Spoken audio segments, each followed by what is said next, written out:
Assalamu alaikum. It was narrated in the days that Prophet Musa wandered with Bani Israel in the desert, an intense drought befell them. Together they raised their hands towards the heavens, praying for the blessed rain to come. Then, to the astonishment of Prophet Musa and all those watching, the scattered clouds vanished, the heat poured down, and the drought intensified. It was revealed to Prophet Musa that there was a sinner amongst the people of Bani Israel. He had disobeyed Allah for more than 40 years of his life. Let him separate himself from the crowd, Allah told Prophet Musa. Only then shall I shower you all with rain. Prophet Musa then called out to everyone, there is a person amongst us who has disobeyed Allah for 40 years. Let him separate himself from among us, and then we will be rescued from the drought. That man waited, looking left and right, hoping that someone else would step forward. But no one did. Sweat poured from his brow and he knew that he was the one. The man knew that if he stayed amongst the people, all of them would die of thirst. But if he stepped forward, he would be humiliated for all of eternity. He raised his hands with a sincerity he had never known before, with a humility he had never tasted. And as tears poured down both of his cheeks, he said, "O Allah, have mercy on me. O Allah, hide my sins. O Allah, forgive me." As Prophet Musa and the people of Bani Israel waited for the sinner to step forward, the clouds filled the sky and the rain poured down. Prophet Musa told Allah, "O Allah, you blessed us with rain even though the sinner did not come forward." And Allah replied, "O Musa, it is for the forgiveness of that very person that I blessed the people of Bani Israel with water." Prophet Musa, wanting to know who this blessed man was, asked, "Show him to me, O Allah." Allah replied, "O Musa, I hid his sins for 40 years. Do you think after his forgiveness I shall expose him? How can I backbite when I command you to refrain from backbiting? Tell all the people to seek forgiveness in order that I shall answer their prayers." Allah subhanahu wa ta'ala has so much mercy on His people. It is only expected of us to resemble those manners. However, on the 10th of Muharram, Imam al-Hussein alayhi salam was not treated with those same manners. It is no wonder Allah struck them with the curse of ignorance. May Allah's mercy be with you, O Imam.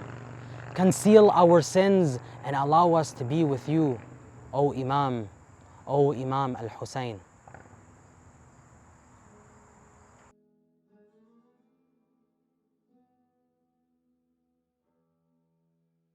The 10th day was extremely tough on the heart of Imam Hussein alayhi salam.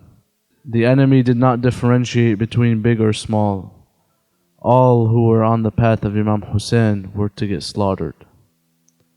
That day, one of the wives of Imam Hussein, Rabab, accompanied the women to Karbala with her newborn son, Abdullah. They would not give any exceptions, nor would their hearts ease over such a small soul. Imam Hussein looked around the desert on the 10th of Muharram, and all that was around him were the bodies of his dead sons, nephews, and companions.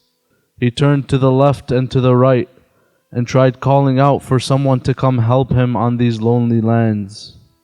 O Allah, Abbas, Ali al-Akbar, my companions, is there anyone left to help us?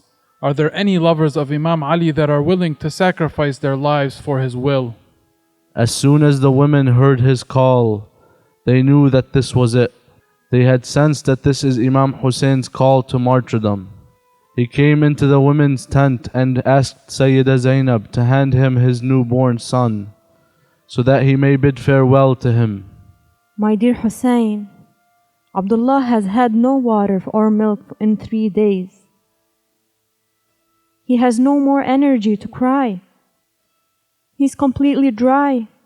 Imam Hussein alayhi salam took his son from Sayyidah Zainab's arms and began to examine his face. He saw how his baby's lips were cracking from how dry they were, and the baby had fainted from dehydration and the need for water. As Imam Hussein was holding his baby and bidding farewell to him, Umar ibn Sa'ad ordered the men to strike an arrow and kill the baby.